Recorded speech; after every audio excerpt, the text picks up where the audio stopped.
Real Betis berhasil melaju ke final Liga Conference Eropa setelah lolos dramatis di babak semifinal. Berhadapan dengan wakil Italia Fiorentina, Real Betis berhasil menang dengan skor 2-1 saat menjadi tuan rumah di leg pertama. Pemain pinjaman dari Manchester United Anthony Santos menjadi pembeda dalam skuad asuhan Manuel Pellegrini. Berbekal keunggulan agregat 2-1, Real Betis cukup optimis bisa mengalahkan Fiorentina di Italia. Dan benar saja, pada laga leg kedua semifinal di Artemio Franchi, Real Betis berhasil unggul lebih dulu lewat eksekusi tendangan bebas Anthony. Winger asal Brasil itu membobol gawang David De Gea lewat sepakan free kick di depan kotak penalti pada menit ke-30. Tendangan keras Anthony yang mengarah ke tiang jauh tak mampu dijangkau oleh De Gea dan menjadi gol. Tertinggal 1-0, Fiorentina mulai menaikkan intensitas serangan. Hasilnya, Robin Gosens berhasil menyamakan skor menjadi 1-1 pada menit ke-34 lewat tandukan meneruskan corner kick Rolando Mandragora. Bola tandukan Gosens tak kuasa dihalau oleh kiper Betis. Tak cukup 1 gol, pemain asal Jerman itu mencetak gol keduanya sekaligus membuat Fiorentina memimpin 2-1 pada menit ke-42. Lagi-lagi, sunduran Gosens meneruskan corner dari Aimin Adli membuat bola bersarang di pojok atas gawang.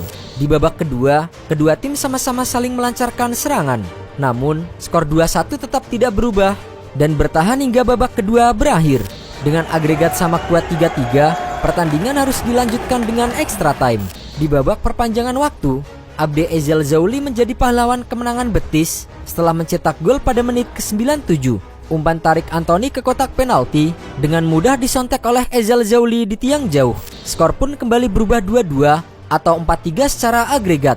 Tidak ada perubahan skor hingga akhir. Real Betis pun akhirnya berhasil menyingkirkan Fiorentina dengan agregat 4-3. Pada laga final Conference League, Real Betis sudah ditunggu Chelsea yang dengan mudah menyingkirkan wakil Swedia Djurgårdens dengan skor 1-0 dan agregat 5-1. Gol tunggal dari Kiernan Desbury-Hall pada menit ke-38 memanfaatkan umpan dari Tyreek George memastikan langkah The Blues ke final di Wrocław, Polandia.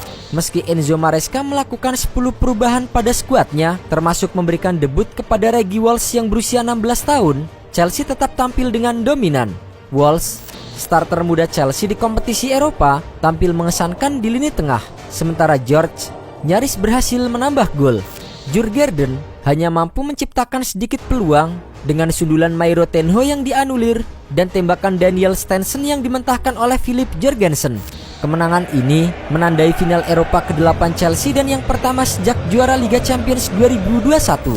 Maresca yang belum pernah memenangkan trofi kini memiliki peluang untuk mengukir sejarah di era pasca Roman Abramovich.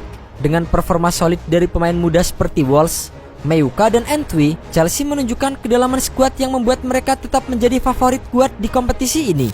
Ini menjadi kali pertama bagi Betis bertemu dengan Chelsea pada 27 Mei di final Liga Conference 2025. Pertandingan final Liga Conference akan digelar di Polandia pada Kamis 29 Mei dini hari waktu Indonesia Barat atau 2 hari sebelum laga final Liga Champions.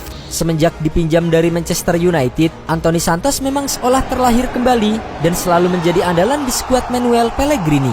Setelah mengantarkan tim ke final Liga Conference, Anthony menegaskan ingin mengukir sejarah bersama dengan Real Betis. Saat tiba di Betis, saya ingin mengukir sejarah. Berjuang untuk gol-gol ini. Saya sangat senang bermain di semifinal dengan seragam Betis. Saya siap secara fisik dan mental untuk pertandingan itu. Saya mengalami beberapa momen hebat di Ajax, tetapi secara fisik dan mental saya merasa baik. Saya bahagia di sini. Saya rasa saya mengalami momen terbaik dalam hidup saya. Ini akan menjadi mimpi yang menjadi kenyataan bagi klub untuk memenangkan kompetisi Eropa dan saya ingin menuliskan nama saya dalam sejarah Betis.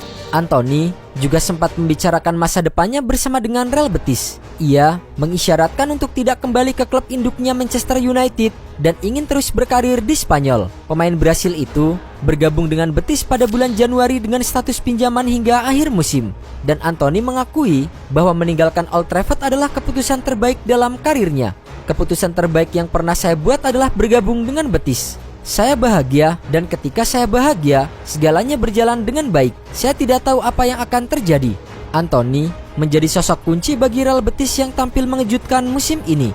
Berbeda saat bermain di Inggris, ia selalu menjadi pembeda bersama dengan Real Betis. termasuk saat mencetak gol penting dalam kemenangan 2-1 atas Fiorentina pada leg pertama semifinal UEFA Conference League. Dengan total 5 gol dan beberapa assist dalam 7 pertandingan kompetisi Eropa, serta 3 gol dan 2 assist di La Liga, penampilan Antony semakin menarik perhatian klub-klub besar Spanyol.